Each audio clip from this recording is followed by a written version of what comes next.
بسم اللہ الرحمن الرحیم۔ مرکز دعوت الجالیات کویت کے یوٹیوب چینل اسلام کے ڈبلیو کو سبسکرائب کریں اور شیئر کریں تاکہ صدقہ جاریہ آپ کے لیے ہو اور دوسروں کی دنیا اور آخرت کا بھلا ہو۔ اب آپ کے سوالات کے جوابات کا ٹائم ہے، انشاءاللہ انتہائی مختصر انداز سے ہم سوالات کے جواب دیتے ہیں۔ ایک ساتھی نے یہ تفسیر پوچھی ہے سورۃ البقرہ کی آیت کی، فمن تمتع بالعمرۃ الی الحج فما استیسر من الہدی فمن لم یجد فصیام ثلاثۃ ایام فی الحج وسبعۃ اذا رجعتم تلک عشرۃ کاملہ۔ اس کے حوالے سے انہوں نے تفسیر پوچھی ہے، تو یہاں پر تفاسیر کی کتاب پڑھی ہوئی ہیں، ہم تفصیل سے بات نہیں کر سکتے۔ بہرحال میں اشارتاً بتا دیتا ہوں کہ یہ آیا مبارکہ جو ہے، اس کے اندر اللہ تبارک و تعالیٰ نے جو حج کی اقسام ہیں ان میں سے دو قسموں کو بیان کیا ہے، ایک ہے حج قران اور دوسرا ہے حج تمتع۔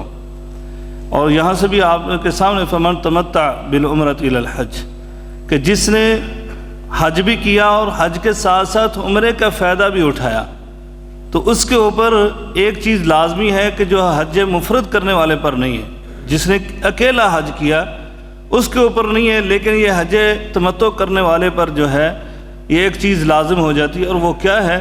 وہ قربانی ہے، کہ یعنی اس کو ایک قربانی کرنا ہوتی ہے، ایک جانور اللہ کے راستے میں ذبح کرنا ہوتا ہے۔ اگر اس بندے کے پاس جانور نہیں ہے، یعنی وہ اس کی استطاعت نہیں رکھتا، لیکن عمرہ کر لیا ہے اس نے اور نیت بھی اس نے یہی کی تھی حج تمتع کی، تو اب کیا کرے؟ تو اس کے متعلق اللہ تبارک و تعالیٰ نے قرآن مجید میں یہ بتلایا ہے کہ کیا کرنا چاہیے، اس کو 10 روزے رکھنے چاہیے، 10 روزے اس کو رکھنے چاہیے۔ 3 روزے جو ہیں وہ حج کے ایام میں، اور بقیہ 7 جو ہے وہ گھر آ کر وہ پورے کر سکتا ہے، تو اس طرح وہ اس کی قربانی جو ہے وہ ادا ہو جائے گی۔ لیکن یہ اس کے لیے جیسے قرآن مجید میں بیان کیا گیا کہ فمن لم یجد، جو نہیں پاتا، یعنی یا تو اس کے پاس پیسے ہیں جانور نہیں پاتا، یا پھر اس کے پاس پیسے نہیں ہیں تو وہ جانور تو موجود ہے لیکن پیسے نہیں ہیں خریدنے کے لیے، تو اس کے لیے یہ نہیں ہے کہ ایک بندہ استطاعت بھی رکھتا ہے اور جانور بھی موجود ہے اور وہ کہے چلو یار کوئی بات نہیں ہے، یہ 500-600 ریال جو ہے یہ بھی بچاؤ اور بچت کرو، پہلے ہی بڑے پیسے لگ گئے میرے، اور حج تو بڑی مہنگی ہے۔ آپ نے سنا ہی ہوگا آج کل یہ پچھلا حج جو گزرا ہے تو بہت سارے ساتھی کہتے حج ہی بڑا مہنگا کر دیا ہے، انڈیا میں بھی اور پاکستان میں بھی، اور بلکہ یہاں پر بھی بہت سارے ساتھی کہتے حج بڑا مہنگا ہو گیا جی، اب کدھر بندہ جائے؟ اور بھائی اللہ تبارک و تعالیٰ نے کیا کہا ہے؟ وَلِلَّهِ عَلَى النَّاسِ حِجُّ الْبَيْتِ مَنِ اسْتَطَاعَ إِلَيْهِ سَبِيلًا، کہ حج اس کے اوپر ہے جو استطاعت رکھتا ہے۔ اگر آپ استطاعت نہیں رکھتے تو آپ حج نہ کریں۔ اور نماز کے اوپر کتنے پیسے لگتے ہیں؟ کتنی مہنگی ہے نماز پڑھنا؟ بتائیں کتنے پیسے لگتے ہیں؟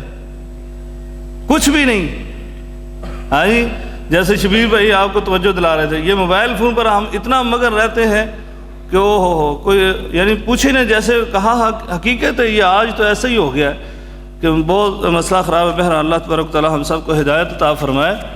تو جو اب عبادات ہم بغیر پیسے کے کر سکتے ہیں اس میں تو سستی نہیں کرنی چاہیے، نمازیں پڑھنی چاہیے، روزہ رکھنا چاہیے، یعنی ہم جو کام کر سکتے ہیں بغیر پیسے کے تو وہ ہمیں کرنے چاہیے، اس کے ہم مکلف ہیں، اس کے مکلف نہیں جو مہنگی ہوگی ہماری استطاعت سے بڑھ گئی ہے۔ اللہ تبارک و تعالیٰ ہم سب کو دین پر عمل کرنے کی توفیق عطا فرمائے۔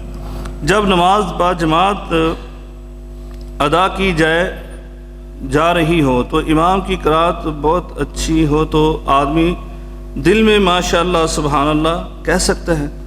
نہیں بھائی، چاہے امام کی آواز کتنی بھی پیاری کیوں نہ ہو، آپ کو بہت اچھی لگ رہی ہے تو نماز کے اندر مصروف رہنا ہے۔ ہاں یہ ضرور ہے، اس پر آپ قیاس کر سکتے ہیں کہ اگر جنت کی آیت آئی ہے تو آپ دعا کر سکتے ہیں کہ اللہم انی اسألک الجنہ، جس کی بات ہو رہی ہے، لیکن یہ ہمیں پتہ ہی نہیں چلتا کہ کون سی جنت کی بات ہو رہی ہے، کون سی جہنم کی بات ہو رہی ہے۔ ابھی بھی یہی بات ہو رہی تھی، تو جہنم کی آیت آئی ہے تو اس کے بارے میں آتا ہے نبی کریم صلی اللہ علیہ وسلم رک کر اس سے پناہ مانگا کرتے تھے، تو یہ کام تو ہو سکتا ہے جو ثابت ہے، لیکن یہ نہیں ہے کہ آپ وہاں پر یہ بات کرنے لگ جائیں سبحان اللہ اور ماشاء اللہ پڑھنے لگ جائیں، جو چیز ثابت نہیں ہمیں نہیں کرنی چاہیے، تو اس سے اجتناب ہی بہتر ہے، بلکہ اس کے معنی اور مفاہیم پر غور کریں کہ وہ پڑھ کیا رہا ہے۔ اللہ تعالیٰ ہمیں اس کی توفیق عطا فرمائے۔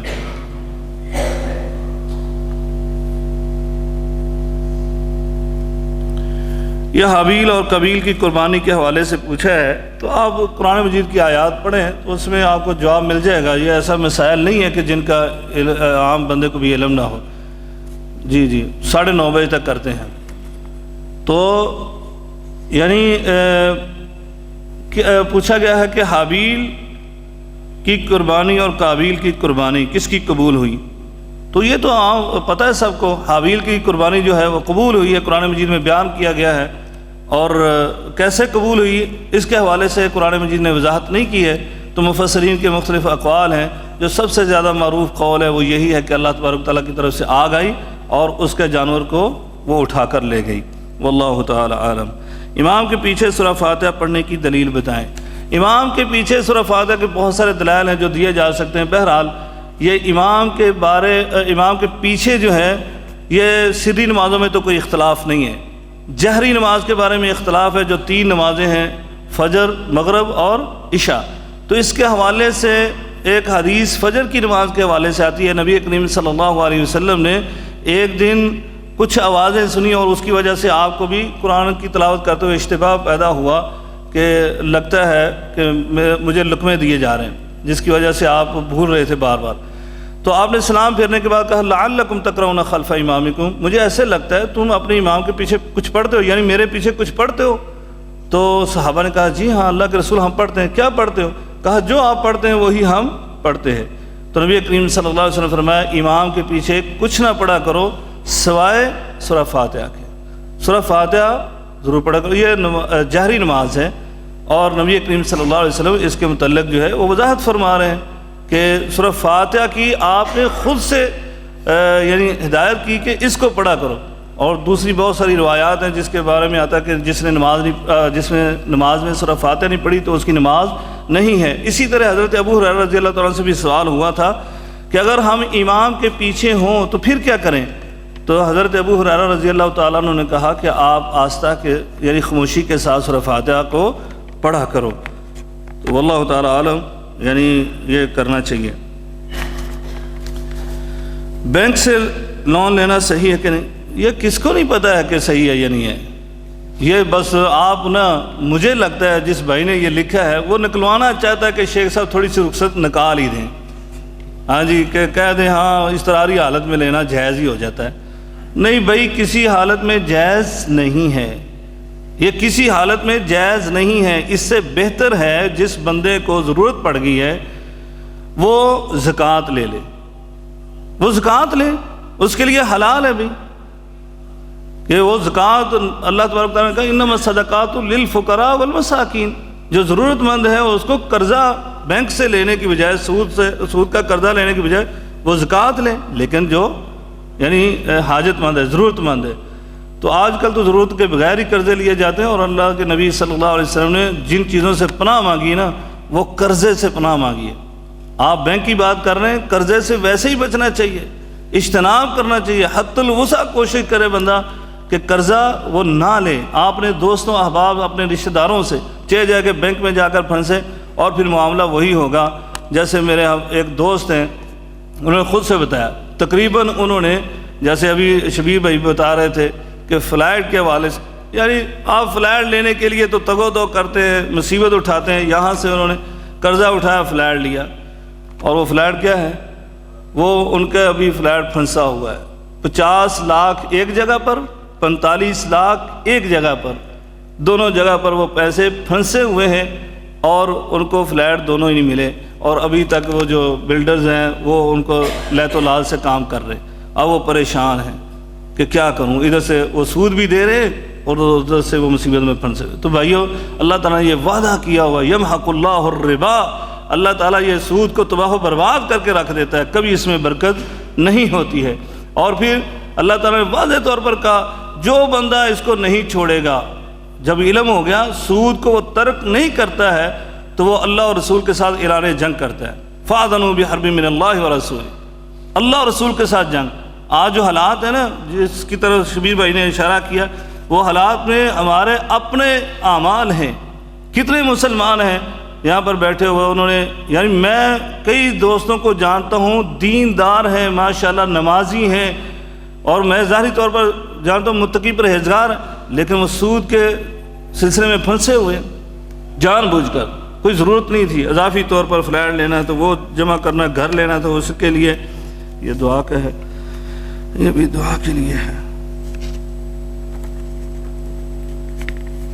یہ ساتھی نے طلاق کے حوالے سے مسئلہ پوچھا ہے، بڑا عجیب مسئلہ ہے. انہوں نے کہا کہ ایک آدمی نے ایک ساتھ 3 طلاق دیا، پھر مفتی صاحب سے پوچھا اور مشورہ کیا تو انہوں نے حلالے کا مشورہ دیا، اور پھر ایسا کیا بھی گیا، اور پھر پہلے شوہر سے اس کی نکاح کر دیا گیا، اور اس شخص کیا بدبخت کہنا چاہیے، اس بدبخت نے پھر سے اپنی بیوی کو نشے کی حالت میں طلاق دے دی.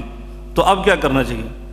اب پھر اس مفتی صاحب کے پاس چلے جانا چاہیے. کرواتے رہے، وہ حلالے کرتے رہے گا، مزے لیتے رہے گا، اور یہ طلاق دیتے رہے. کیا یار حقیقت ہے.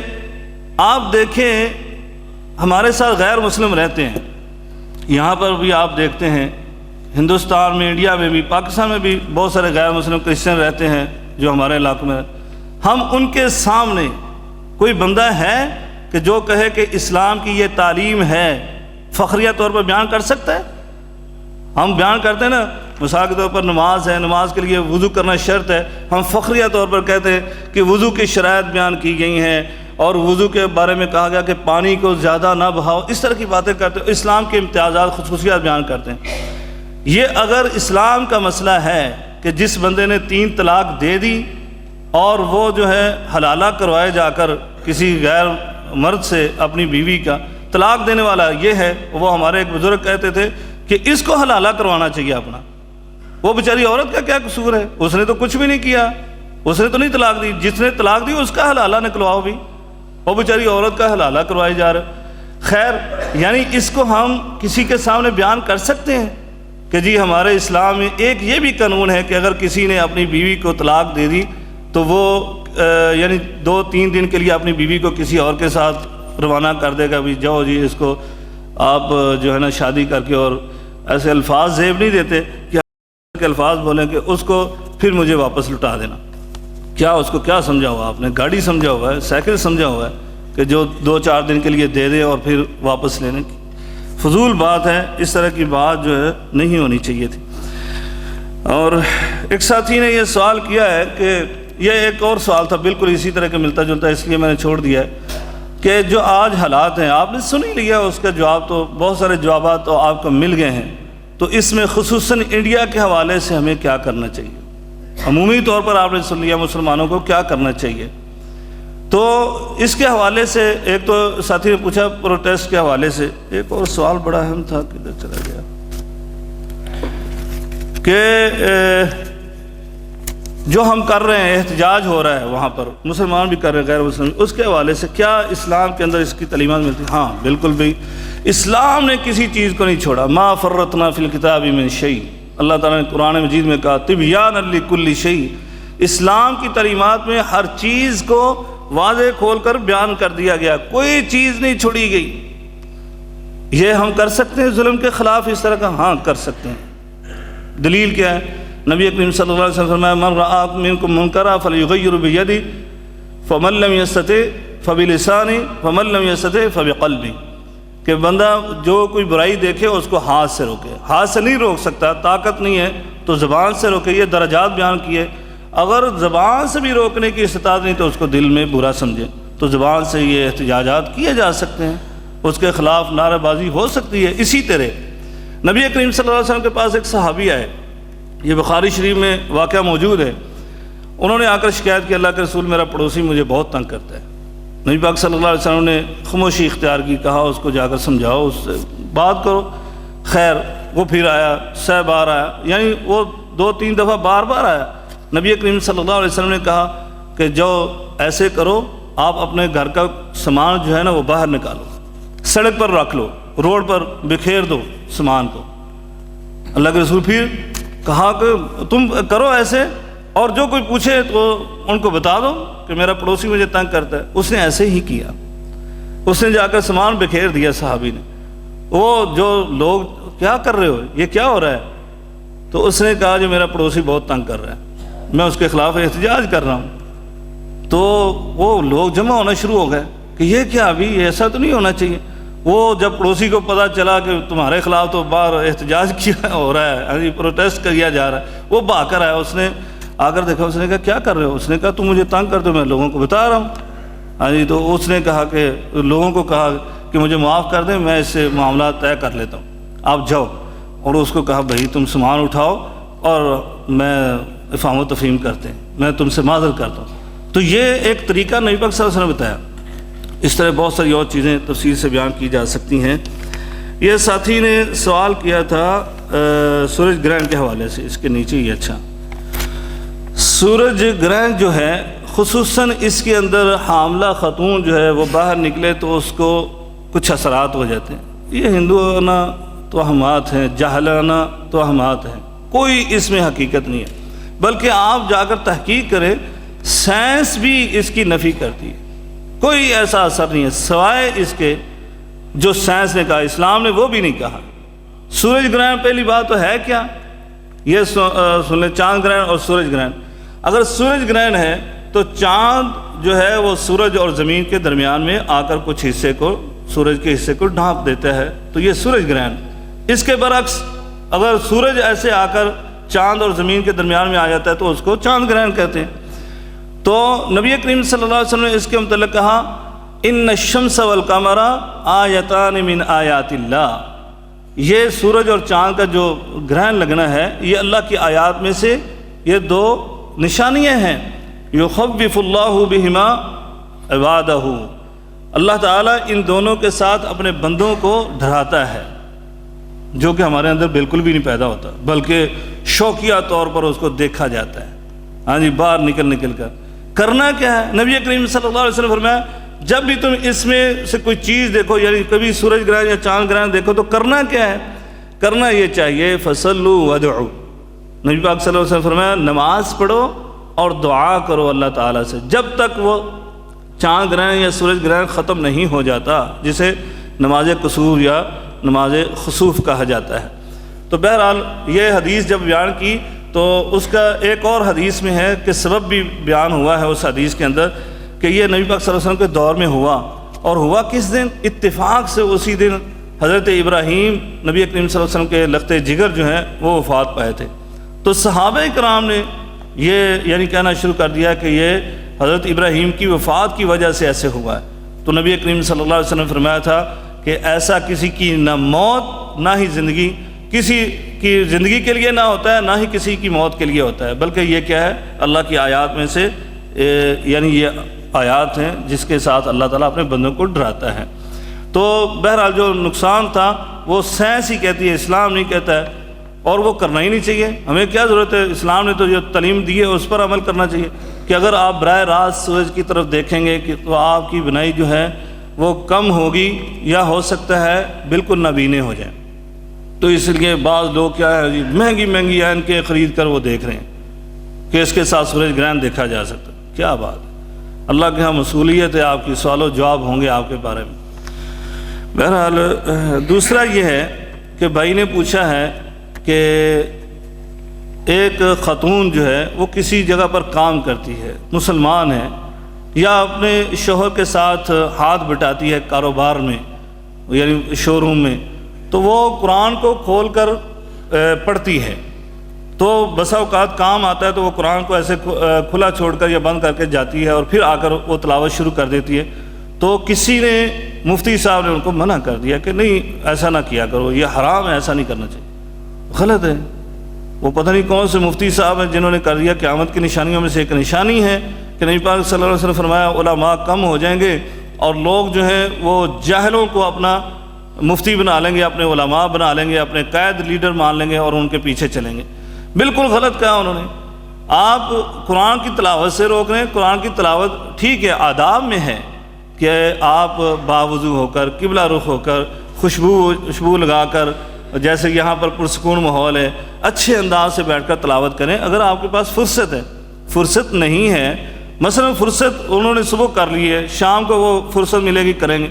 دوپہر کو اگر دل چاہ رہا ہے کسی وقت بھی بندے کا قرآن پڑھنے کو اور حافظ نہیں ہے تو وہ کر سکتا ہے بھائی. اللہ تعالیٰ نے قرآن مجید میں کہا ان فی خلق السماوات والارض واختلاف اللیل والنہار. آگے چل کر دوسری آیت میں کہا الذین یذکرون اللہ قیاما وقعودا وعلی جنوبہم. یہ اللہ کے وہ بندے جو ہیں وہ ذکر و اذکار کرتے ہیں لیٹ کر بھی, اٹھ کر بھی, بیٹھ کر بھی, جس حالت میں بھی ہے تو کرنا چاہیے جب بھی آپ کو فرصت کے لمحات ملے. مجھے یاد آ گیا شیخ ماہر المویکلی, جانتے ہیں نا, حافظ اللہ تعالیٰ, امام کعبہ ہیں. ان کا میں نے ایک جگہ پر انٹرویو پڑھا تھا تو اس میں انہوں نے بیان کیا کہ سورہ نساء جو ہے نا, قرآن مجید کی چوتھی سورہ مبارکہ جو ہے, سورہ نساء انہوں نے اشاروں پر یاد کی ہے. گاڑی چلا رہے ہوتے تھے, قرآن تھا, جیسے ہی اشارہ بند ہوا, ریڈ ہوا, تو انہوں نے قرآن کھولا اور ایک آیت پڑھنا شروع کر دی. پڑھتے پڑھتے جیسے ہی کھلا وہ قرآن بند کیا اور آگے چلے. پھر اشارہ آیا, پھر کھولا اور پھر پڑھنا شروع. انہوں نے کہا پوری سورہ نساء جو ہے میں نے اشاروں پر یاد کی ہے. دیکھیں تو یعنی یہ کتنا فائدہ ہوا ان کو. تو اس طرح آپ کو قرآن پڑھنا ہے, آپ کو قرآن پڑھنا چاہیے کسی حالت میں بھی ہیں. اللہ کے جو منفی چیزیں ہیں, جیسا کہ ابھی ساتھی نے ایک سوال تھا کہ نماز کے حوالے سے کہ کون سے وقت میں جب سورج غروب ہو رہا ہے, طلوع ہو رہا ہے, تو اس میں نماز ہم پڑھ سکتے ہیں؟ نہیں پڑھ سکتے. 3 اوقات بتائے گئے ہیں جو ممنوع اوقات ہیں, مکروہ اوقات, ممنوع اوقات ہیں جن میں نماز شروع نہیں کی جا سکتی. ایک سورج طلوع ہوتے وقت, دوسرا زوال کے وقت, تیسرا غروب کے وقت. یہ 3 ممنوع وقت ہیں, اوقات ہیں جن میں جو ہے وہ نماز نہیں پڑھی جا سکتی, یعنی نماز شروع نہیں کرنی چاہیے. تو بہرحال یہ سوالات آپ کے تھے جن کا اختصار کے ساتھ جواب تھا. کچھ اور بھی ساتھیوں نے سوالات کیے تو ٹائم نہیں ہے ہمارے پاس. یہ دعاؤں کے لیے کہا تو دعا کروانے سے پہلے ہمارے ساتھی یہ ٹکٹ لے کر بیٹھے ہوئے ہیں. ہمارا اسی طرح کا تو نہیں ہے, وہ تو ماشاءاللہ اس میں کھیلو کود بھی ہوگا, سیر و تفریح بھی ہے. مخیم پروگرام ہے 17 جنوری کو, یعنی ایک تو صبح جمعہ ہے, اس کے بعد والا آئندہ آنے والا جمعہ جو ہے اس میں مخیم کا پروگرام ہو رہا ہے. وہاں پر انشاءاللہ العزیز صبح ناشتہ بھی ہوگا اور پھر اس کے بعد درس بھی ہوگا, پھر اس کے بعد کھیلو کود ہوگا, یعنی مقابلے ہوں گے, مسابقے ہوں گے, مختلف گیمز ہوں گی, اور اس کے بعد پھر جمعہ بھی وہیں پر ہوگا. جمعے کے بعد جو ہے وہ کھانا ہوگا, اور کھانے کے بعد جو ہے پھر انعامات وغیرہ جو ہے وہ تقسیم ہوں گے, سوال و جواب کی نشست ہوگی. تو آپ ساتھیوں سے بھرپور التماس ہے. مجھے تو ابھی شیخ صاحب کہہ کر گئے کہ اتنی دیر دعا نہیں کروانی جب تک یہ ٹکٹیں نہیں دے دیتے. ہاں جی, تو اس میں یہ ٹکٹ جو ہے 1 دینار کی ٹکٹ ہے. کوئی ساتھی یہ نہ سوچے شاید انہوں نے چندہ لینے کے لیے کہا کہ 1 دینار کا تو کھانا آپ جب کھائیں گے انشاءاللہ العزیز آپ کو پتہ چل جائے گا 1 دینار سے تو زیادہ کھانے کا ہی ہے. پھر یہاں سے جس کے پاس گاڑی نہیں ہے, بسیں جائیں گی انشاءاللہ العزیز, بسوں کا انتظام کیا جائے گا. ایک ٹکٹ کسی اور ساتھی کو دے دے تو ادھر سے لے. ساتھی جو ہے نا, ساتھی جو ہے نا 1 دینار کی ٹکٹ ہے, وہ ضرور ساتھی لیں. جتنے بھی ساتھی بیٹھے ہوئے 1 دینار آپ کہیں کہ اس دن جا کر لے لیں گے وہاں پر. بھئی 1 دینار سے کوئی فرق نہیں پڑنے والا. اگر آپ نہ بھی گئے نا تو وہاں پر آپ کا اس پروگرام میں حصہ پڑ گیا, آپ کی جگہ پر کوئی ایسا ساتھی بھی ہو سکتا ہے کہ جو ٹکٹ جس بیچارے نے نہ لی ہوگی تو وہ وہاں پر شامل ہو جائے گا. تو اس لیے آپ ٹکٹ ضرور لیں. بلکہ یہ بھی ایک تبلیغ کا ذریعہ ہے کہ ہم کسی ساتھی کو ٹکٹ لے کر ہدیۃً دیں کہ وہاں آپ نے سال لے کر جائیں, نہیں تو اس کو کم از کم پابند کر دیں کہ یہ بھائی ٹکٹ ہے, آپ وہاں پر تشریف لے جائیں, تاکہ وہ ساتھی جائے تو ایک بات بھی اس نے سن کر عمل کر لیا تو انشاءاللہ العزیز آپ کے لیے صدقہ جاریہ ہے. تو یہ ساتھی آپ کے سامنے جو ہے وہ ٹکٹیں لے کر آ رہے ہیں, تو ٹکٹیں لیں. میں اتنی دیر دعا کے حوالے سے جن ساتھیوں نے کہا ہے تو میں اس کے حوالے سے آپ کے سامنے بات رکھتا ہوں. ایک ساتھی نے لکھا کہ ان کی بھانجی کے دونوں گردے خراب ہیں, تو ان کے لیے دعا کیجیے اللہ تعالیٰ اس کو صحت کاملہ عطا فرمائے. ہمارے بنگلہ دیشی بھائی ہیں رضا الکریم, وہ ایک مشکل میں ہیں, تو ان کے لیے دعا کیجیے اللہ تعالیٰ ان کی مشکلات حل فرمائے. بلکہ جتنے بھی مسلمان ہیں ان سب کی مشکلات کے لیے دعا کیجیے اللہ تعالیٰ سب کی مشکلات حل فرمائے. اسی طرح ہمارے مرکز کے ایک ساتھی ہیں بھائی اسلم صاحب, ان کی والدہ محترمہ انتقال کر گئی ہیں, انا للہ و انا الیہ راجعون. کل ہی وہ پاکستان روانہ ہوئے ہیں, تو آج انہوں نے فون بھی کیا کہ شیخ دعا کرائیے گا. تو میں آپ سب ساتھیوں سے التماس کرتا ہوں کہ ان کی والدہ کے لیے دعا کیجیے، اللہ تبارک و تعالیٰ ان کی مغفرت فرمائے، بشری تقاضے سے جو غلطیاں خطائیں ہو گئی ہیں اللہ تعالیٰ ان سے درگزر فرمائے، اور جتنے لوگوں کی مائیں فوت ہو چکی ہیں اللہ تعالیٰ ان سب کی ماؤں کی مغفرت فرمائے، اور جن کی مائیں حیات ہیں ہم ساتھیوں سے التماس کرتے ہیں کہ وہ اپنی ان ماؤں کی قدر کریں اور ان کے ساتھ محبت کریں، چاہت رکھیں۔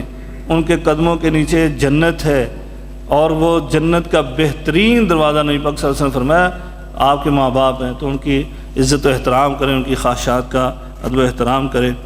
اسی طرح ہمارے وسیم بھائی ہیں، ان کے چچا انتقال کر گئے ہیں، ان کے لیے بھی دعا کیجیے اللہ تبارک و تعالیٰ ان کی مغفرت فرمائے، اور جتنے بھی بزرگان ہمارے فوت ہو چکے ہیں ان سب کے لیے دعا کیجیے اللہ تبارک و تعالیٰ ان سب کی مغفرت فرمائے۔ جی ساتھی فارغ ہو جائے تو مجھے بتائیں، اشارہ کر دیں، جلدی کریں جی۔ کسی ساتھی کا اتنی دیر کوئی سوال ہے تو پوچھ سکتا ہے، یا ادھر تھا ایک سوال، 2-3 سوال تھے۔ سفر کے اندر نماز پڑھنا کیسا ہے بس کے اندر؟ دیکھیں نفلی نماز کے حوالے سے تو آتا ہے نبی کریم صلی اللہ علیہ وسلم نے سواری کے اوپر نفلی نماز ادا کی ہے۔ فرضی نماز کے حوالے سے کوئی دلیل ہمیں نہیں ملتی ہے کہ جس میں یہ ہو کہ فرضی نماز جو ہے وہ ادا کی جا سکتی ہے۔ نفلی کے حوالے سے بھی یہ شرط بیان کی گئی ہے کہ جیسے نبی پاک نے کیا ہے تو علماء نے اس کو شرط کے طور پر بیان کیا ہے کہ جب آپ نے نماز کا آغاز کرنا ہے، بھی شور نہیں کریں، توجہ ادھر ہی رکھیں، جب آپ نے نماز کا آغاز کرنا ہے تو قبلہ رخ ہونا چاہیے، آپ کی سواری کا رخ جو ہے وہ قبلہ رخ ہو، یعنی آپ قبلہ رخ ہوں، یا سواری کا نہیں ہے تو آپ یعنی قبلہ رخ ہوں۔ تو یعنی یہ تو نفلی نماز کے حوالے سے۔ فرضی نماز کے حوالے سے اس طرح کی کوئی دلیل نہیں ملتی ہے، لیکن بعض علماء نے اجازت دی تو اس نفلی نماز پر ہی قیاس کرتے ہوئے کہ اگر اس کی نماز قضا ہوتی ہے، یعنی کہ وہ کہہ لیں کہ ایسی نماز قضا ہوتی ہے کہ جو کسی کے ساتھ نہیں جمع کر سکتا، تو اس نماز کو اس کو ادا کر لینا چاہیے۔ وگرنہ کیا ہے، اسلام نے بڑی رخصتی دی ہمیں کہ ظہر عصر پڑھ لیں اور مغرب عشاء پڑھ لیں۔ اگر اس طرح کا معاملہ ہے تو وہ اس طرح نمازوں کو جمع کر کے پڑھا جا سکتا ہے، اس میں کوئی حرج نہیں ہے۔ لیکن اگر ایسا لمبا سفر ہے کہ جس میں نہیں ہو سکتا تو پھر نماز پڑھ لے، بہتر ہے۔ بہت کام کر سکتے ہیں، ہم نے یعنی غالباً ایک پورا جمعہ جو ہے شرک میں پڑھایا ہے اس کے حوالے سے، تقریباً 10 امور ہم نے بتلائے تھے، کچھ زندگی میں ہیں، کچھ ان کی وفات کے بعد۔ تو وفات کے بعد آپ نے پوچھا ہے تو وفات کے بعد جو ہے سب سے اہم کام تو دعا ہے، ان کے لیے دعا کرنا، اور اس کے حوالے سے مسند احمد کی روایت بھی ہے جو یعنی کہ نبی پاک صلی اللہ علیہ وسلم فرمایا کہ ایک بندے کے جنت میں درجات بلند ہو گئے، تو اس نے پوچھا یا اللہ یہ کہاں سے آ گئے، میری نیکیاں تو ختم ہو گئی تھی۔ کہا جو تیرے بیٹے نے تیرے لیے استغفار کیا، دعا کی، مغفرت کی، تو اس کی وجہ سے۔ تو اسی طرح ان کی طرف سے پانی کا بندوبست کرنا، یہ بہترین صدقہ جاریہ ہے کہ ٹھنڈا پانی جہاں پینے کے لیے نہیں ہے یا وضو کے لیے نہیں ہے کسی مسجد میں انتظام، تو آپ کروا دیں، یا استطاعت رکھتے تو مسجد بنوا دیں، یا پھر ایسے کہ قرآن مجید جو ہے اس کو طبع کروائیں، پرنٹ کروائیں اور ان کے نام سے تقسیم کر دیں۔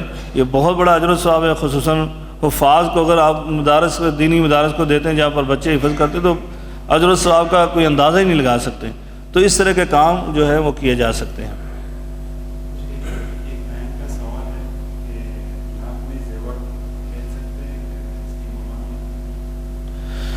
دیکھیں یعنی کچھ چیزیں ہوتی ہیں معاشرتی طور پر، تو یہ معاشرتی طور پر ہمارے ہاں رائج ہے، یعنی خواتین جو ہے وہ خوبصورتی کے لیے اس کانٹوں میں یعنی کانوں میں اور ناک کے اندر جو ہے وہ زیور پہنتی ہیں، تو کوئی حرج نہیں ہے اس کے حوالے سے۔ جو اگر کوئی یہ کہے کہ یہ تکلیف کی وجہ سے یعنی کہ وہ سوراخ کیا جاتا ہے، تو یہ خواتین جو ہیں وہ شوق سے یہ کرتی ہیں، تو اسلام نے اس کی ممانعت نہیں کی ہے، نہ ہی یہ وسم ہے جس کو کہا جاتا ہے، بلکہ یہ زیور کے حوالے سے اسلام نے اجازت دی ہے کہ خواتین جو ہیں وہ پہن سکتی ہیں، تو پہنا جا سکتا ہے، کوئی حرج نہیں اس کے اندر۔